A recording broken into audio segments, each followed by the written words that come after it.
What is up, and welcome to the Red and Bold Show. We're excited to have you. I'm Marc Adams of 49ers Camelot. I'm joined by Anthony Robertson of 49ers Cutback, and we are ready to talk some 49ers football. What could we possibly discuss, Ant? Yeah, no clue what we could possibly discuss. There's nothing going on with the 49ers. Absolutely nothing. Twitter's not absolutely been set ablaze over the last couple of days. 49ers football, ridiculous right now. Just completely engaging everyone in headlines surrounding wide receiver Robbie Anderson, right? No, it's actually about Brandon Aiyuk. Yeah. Speaking of which, there is no latest news on Aiyuk. I'm going to open up Twitter, X, whatever you call it, tomato, whatever you want to call it. I'm going to open it up just on the off chance something happens. Maybe we'll be able to see it. Although I think that once we get some people in the chat, Josh is already in here.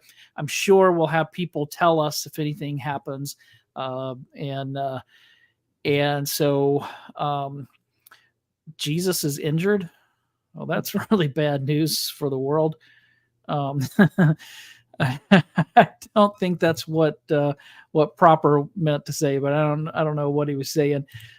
Josh said, "Please no Robbie Anderson." Yeah, I don't think so.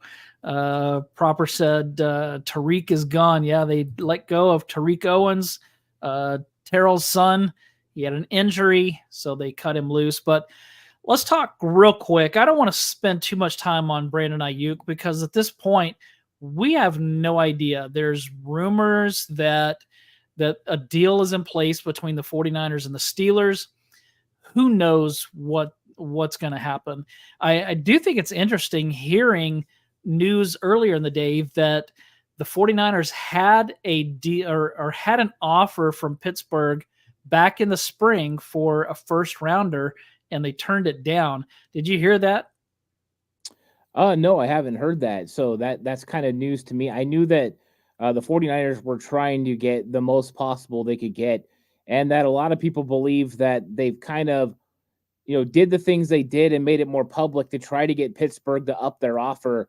What that ends up being, if that is a first round pick or, that's a player and a second, it gets really confusing because I don't know which one of the players the Pittsburgh Steelers would be willing to let go of. And the problem is the 49ers need someone that can help right now. They need a right now help. And you look at the teams that are involved in these trades for Brandon Aiyuk, and you don't really see the guy that comes and makes an impact right now. And so that's one of the real problems with all these contracts and all these deals and trades is you don't get anything in return that helps you in 2024. That is the bad part. And if they do trade him away, they're not better than they were a year ago, at least not on offense. And we haven't even talked about Trent Williams. I mean, I still think they're going to work something out, and he'll be in, either in camp soon or I doubt he plays in the preseason regardless. But I think that he'll be ready by week 1. But boy, if they trade Aiyuk and then Trent Williams, let's say he decides, you know what, I'm just going to go ahead and retire. Oh man, this is not off to the best start. Yeah, I don't think Trent retires because Trent's still about his money, and I know that he's got some goals that he has professionally. He still wants to reach a certain amount of Pro Bowls. He's still hoping he can win a Super Bowl, and now he's planning on playing till he's 40. So I don't think we'll get that. You could get the threat of, though. Trent Williams could definitely do that because Trent has a ton of leverage when it comes to the 49ers. They need him at left tackle. He's definitely, an anchor for them.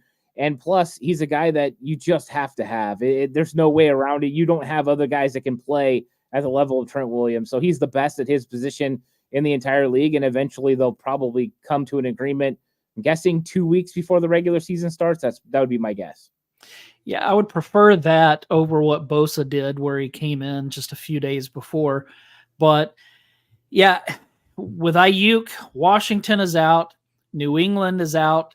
Cleveland is out, allegedly, on all of those. There was a report not too long ago that I saw that the 49ers and Steelers are still in talks, but that there are other teams talking as well.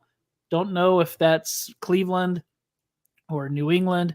I don't know if if they're included in that because this is a more recent report, or if it's new teams. I don't really know, but who knows? At this point, we have gone from there's no way they're going to trade Brandon Aiyuk to now it being a real possibility that they could trade him sometime soon. Yeah, it's crazy. I did not think we were going to reach this point. I just didn't think it made sense for the 49ers. I mean, trading away Brandon Aiyuk hurts your 2024 chances to win a Super Bowl. And I don't know where they think they're going to get that value back unless they've got some other angle on this. And I don't know what that would be. And I know the Pittsburgh Steelers have been stingy with the potential compensation they were going to send to the 49ers. New England wasn't picky, but Brandon Aiyuk was picky because he didn't want to go there, even though they were going to pay him more than anyone else was willing to pay him. So this is one of those rare and interesting positions where a player and a team can both 86 a trade. And so it has to work perfectly for both parties. And nothing about these agreements so far, things that we've heard as far as who's going where, makes sense for the 49ers. I don't know how the 49ers would sign off on any of these trades for Brandon Aiyuk. Yeah, it's crazy. And whatever happens, and I still hope that they keep Aiyuk, but whatever happens, it needs to be resolved sometime soon. It's becoming a distraction. I'm guessing maybe even with the players as well, because you were at training camp today. I'm sure you heard a lot of buzz about the Aiyuk stuff. That's us in the fan base. The media is talking about it, but it has to spill over into the locker room as well. So what point does it become a distraction for the players? Well, I know that some of what you're hearing in the crowd, and I was sitting next to Brad Graham of the SF Niners, and I was kind of listening to him talk a little bit as he was going through and watching. But the aura in the crowd is kind of, they're feeling a 2020 vibe. Whenever they see a player down, they automatically think he's out and he's injured for the year. It's starting to get sort of negative when it comes to the fan base.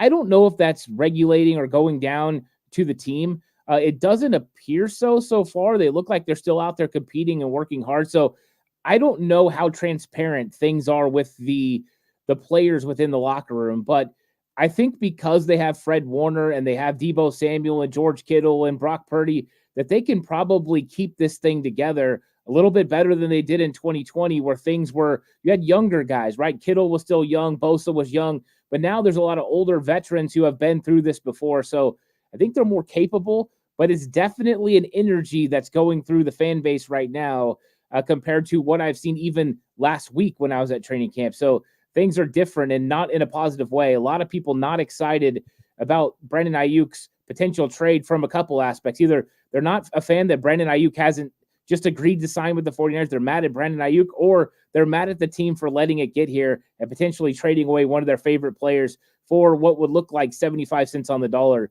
and they're not happy about it. Yeah. Josh said it's a distraction when Ronnie Bell is getting starting reps. That is true. I mean, that's not good for anybody except maybe Ronnie Bell.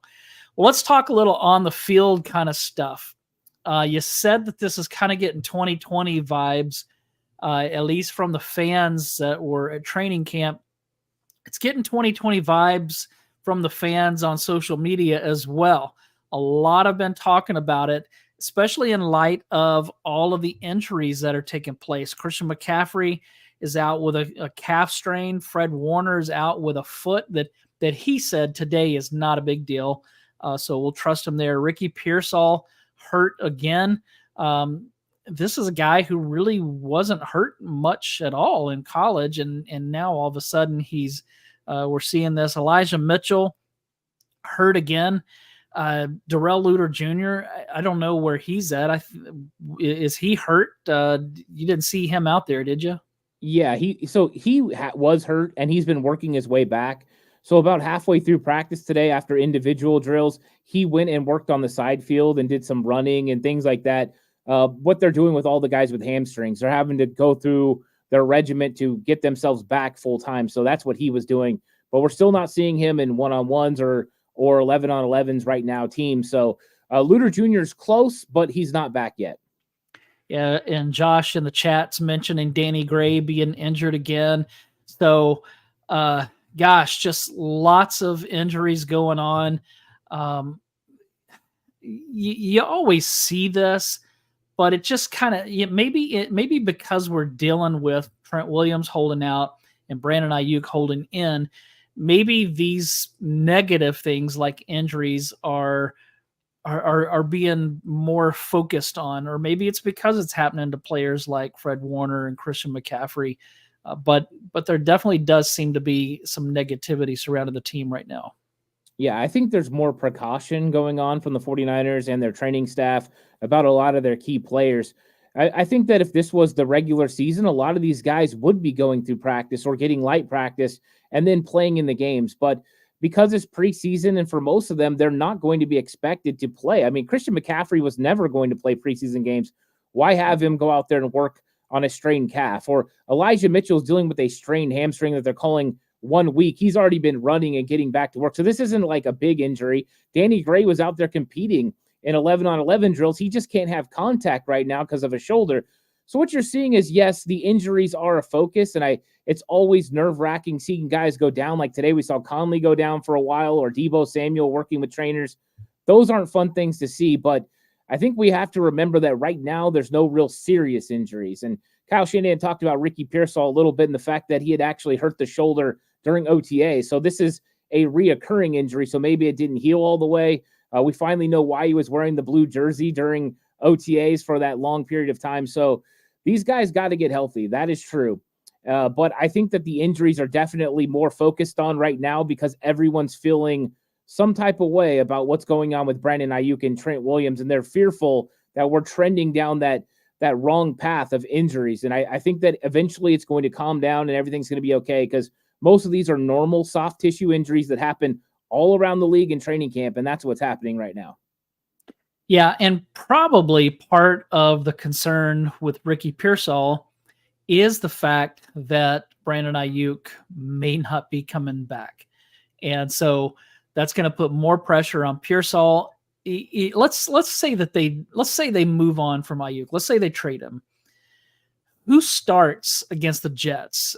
I would lean toward maybe Chris Conley, unless you go Juwan and Deebo. But to me, I think that Conley brings more of what Aiyuk brings to the table. Or do you think they slide in Ricky Pearsall from day one? I don't know. I mean, I don't know who they feel confident with. As their ex-receivers, it's going to be one of three guys. It's going to be Chris Conley, like you brought up, and he's been having a great training camp. Today, he caught a big, 60-yard pass from Brandon Allen down the seam. It was a tremendous play. That's the one he actually got nicked up on, but he showed the speed. He showed the ability all throughout training camp. I think he's in the mix. The other guys are Danny Gray, who has definitely not lived up to what he was doing early on in training camp. He's kind of settled, and I think a lot of that has to do with some of the injuries and things like that. Or it's Ricky Pearsall. And to me, I just don't see one of these guys that you're like, oh, you know what? We've got our starting X receiver. To me, this trading Brandon Aiyuk makes me nervous. If there's no other move that comes along with it, or you don't get something back, I think you're lacking when it comes to wide receiver. And I think Pearsall is going to be a solid NFL pro. I don't know if he's ready right now to step in day one and start at X. And I don't think Chris Conley's the answer to be a guy that can put up big numbers for this 49ers football team. So to me, that would be a huge loss. And I don't know how they manufacture finding these yards and these catches. I think it would put them in a world of hurt. I don't really like the Brandon Aiyuk trade as of right now. You're not getting anything back. We're not talking about getting, a guy that can, Amari Cooper, that can step in and play and at least handle the X position at a higher level than the guys you got right now. That's not what we're talking about if you're talking about Pittsburgh. Yeah. I think that you and I did the Giants game last year. I think that was one of the live games that we did. And that was a game that Brandon Aiyuk missed. And I remember that being the Ronnie Bell game that he scored a touchdown in that game. He had some catches. But man, even then, I hate hate the thought of Ronnie Bell starting for the 49ers. I just don't think that that's going to be his role on the team. No, I mean, Debo had to take that game over against the Giants. He started making all kinds of plays, back shoulder catches, screens, and getting first downs. I don't think Ronnie Bell is the answer. And I don't know what the answer is for the 49ers, to be honest. I think their answer is Brandon Aiyuk. And right now, it looks like Aiyuk potentially could be on the way out. I'm still hopeful, but I don't like the way that this team is made up without Aiyuk. I think Aiyuk is such a great difference between him and what you get from Debo Samuel and Jawan Jennings. And I see people in chat say Jawan could play X, and he could, and he would do okay. But your lack of separation on routes is going to make it difficult for Brock Purdy. So to me, I don't really like any of those options for the 49ers, and I think that's what makes it tough about trading away Brandon Aiyuk without getting something comparable in return. And I'm not even saying as good, but even something that's just under that. So that way you could have the production still at receiver. So Matt Breida is back with the team. Our guy Breida from, early in the Shanahan years. How did he look in practice today at training camp? Because I heard John Chapman say the speed is still there. I heard a couple of people, including John Chapman, say that Breida was getting first team reps already. So how did he look in training camp today? Yeah, so what they're doing right now is they were mixing up a little bit of who was going to be out there because they're preparing for preseason games. So you go through some of the units that you're going to use, and one of those is Matt Breida being out there. Breida looked really good, and the speed is on display. There's three guys on this team that when they start running, you take a look and you're like, wow. And Matt Breida is one of those guys. It's Breida, it's Cowing, and it's Danny Gray. I mean, those guys are just a different level of fast. And when he took around the outside on an outside toss to the right side today, I heard people around me go, ooh, because you could just see him be able to get to the edge and outrun linebackers. And you don't see that very often from guys like Jordan Mason or Cody Schrader or some of the other backs. It's a different element to 49ers running back room. So it was good seeing the cheetah back, and Breida still got the speed. And I think it could actually work when the 49ers run their outside zone. It's going to look good for Matt Breida and the 49ers.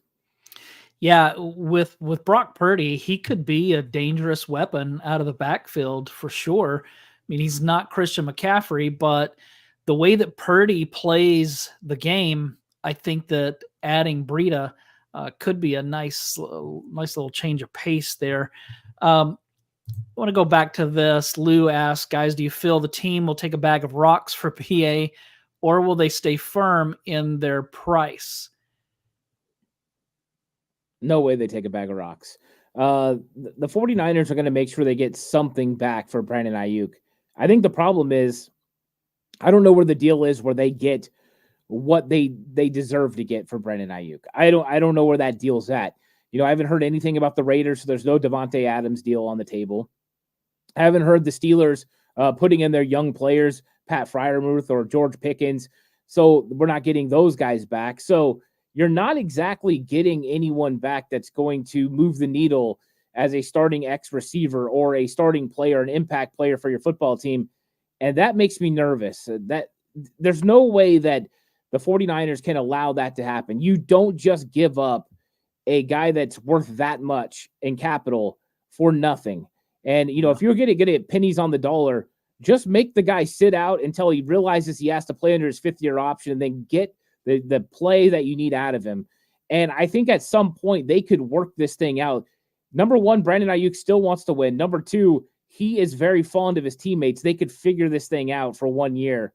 I just don't think you allow yourself to be taken advantage of or fleeced by another one of these teams because you have a player that's not really getting along with your front office or coming to the table and working with you. You just don't do it. Yeah, I think the 49ers have shown that they don't want to pay a certain amount. They're willing to pay about $26 million or whatever. Maybe they would go 28. But as you get closer to 30, I don't think that they want to pay that for Aiyuk. I think that they like him. I just don't think they like him that much. And so that being said, I agree. They're not going to take a bag of rocks for him. If they don't get what they want, I think they bring him back and say, look, you're just going to have to play on this fifth year deal. So I don't know. I'm completely at a loss here because this team, this front office has been really smart. They've handled things really well with the entire roster for the most part. I mean, there are going to be things that we don't like or we wish they would have done differently, but by and large, they know what they're doing, and I am confident in them. But somewhere in this, things have gone bad, and I don't know why. I mean, it seems like Aiyuk is still friendly with Kyle, still friendly with John Lynch.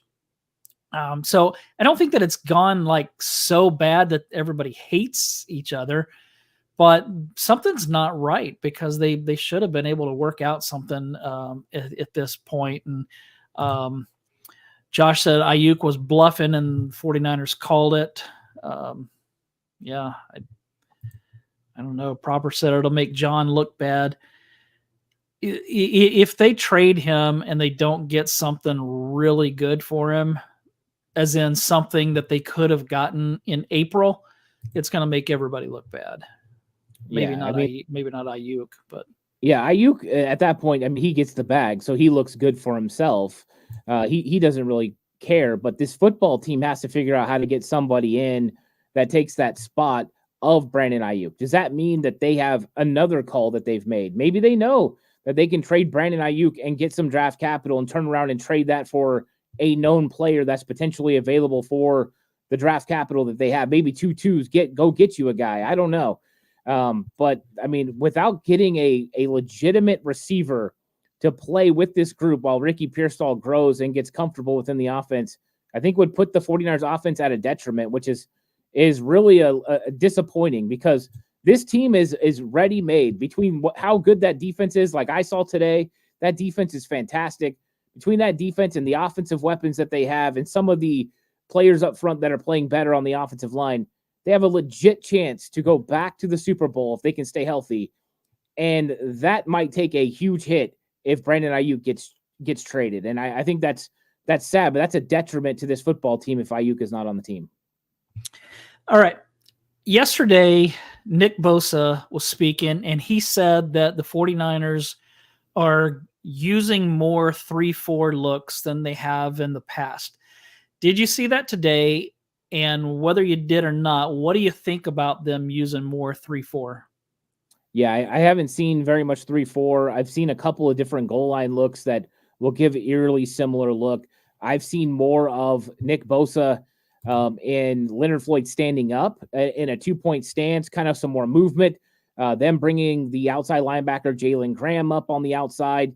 So I've seen some different looks for them. And of course, whenever you're running some of these zone blitzes, you're going to have drops from Leonard Floyd, who can do this. He played in the 3-4 for how many years as an outside linebacker. He's ready for it.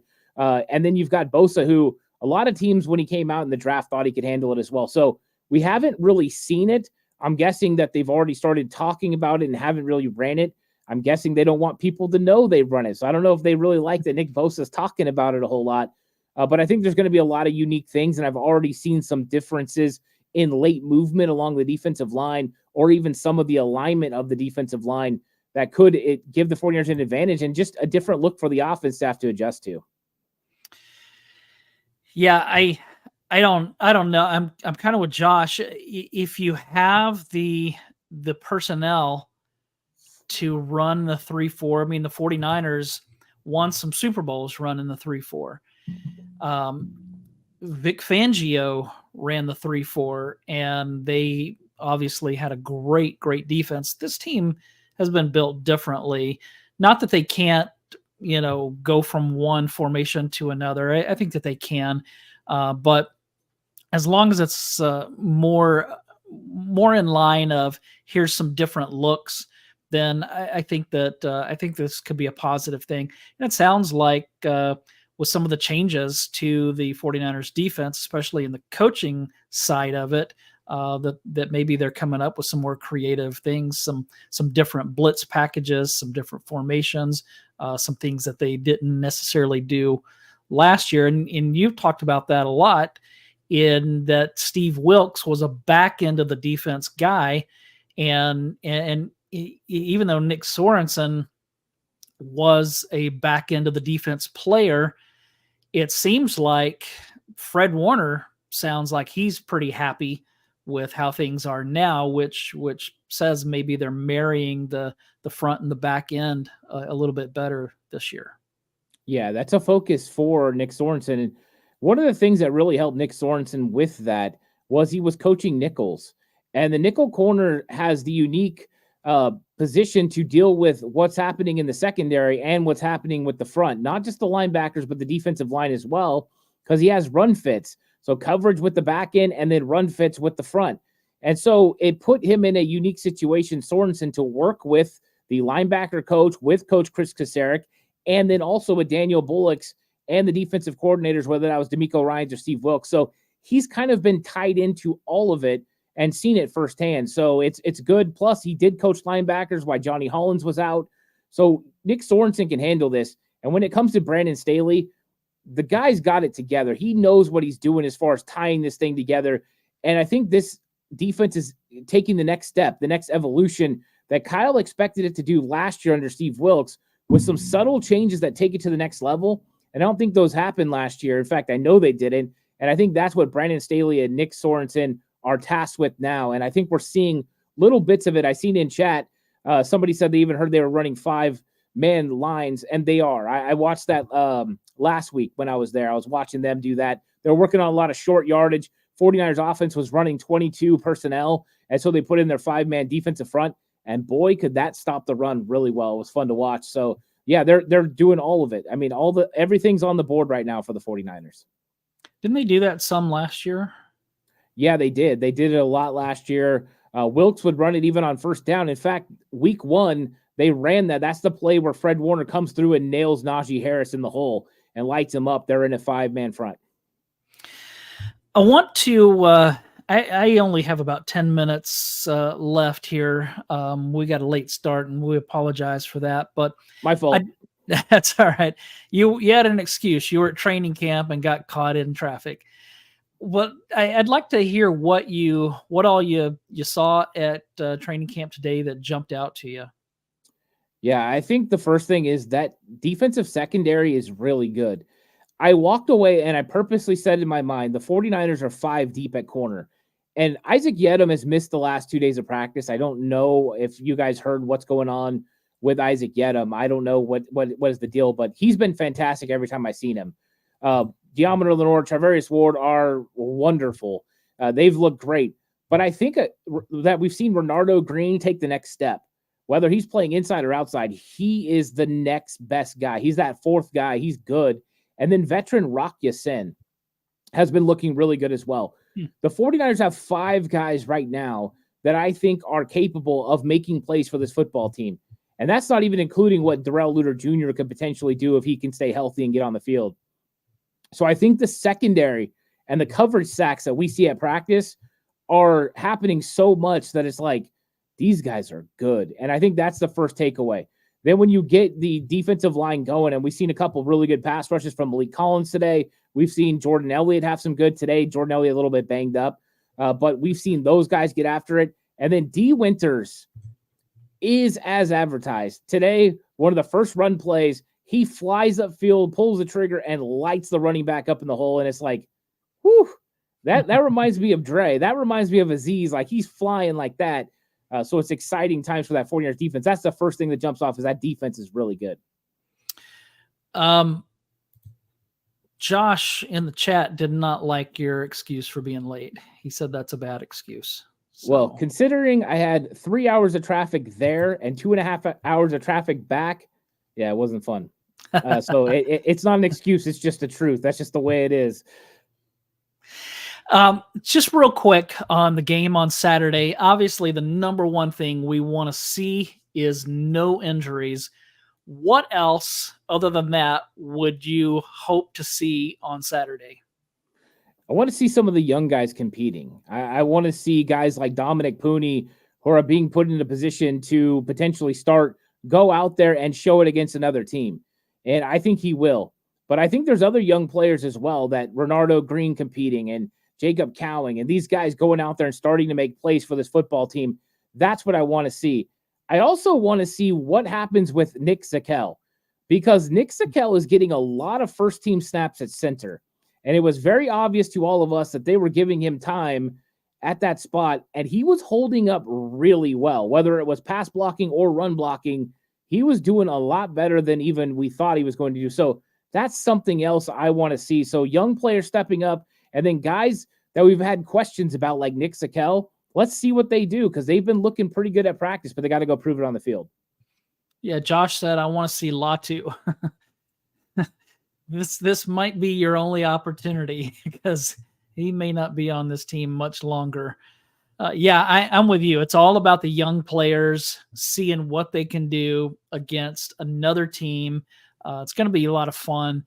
Nice to have football back this weekend, and nice to have 49ers football back. Will we have Brandon Aiyuk news by then?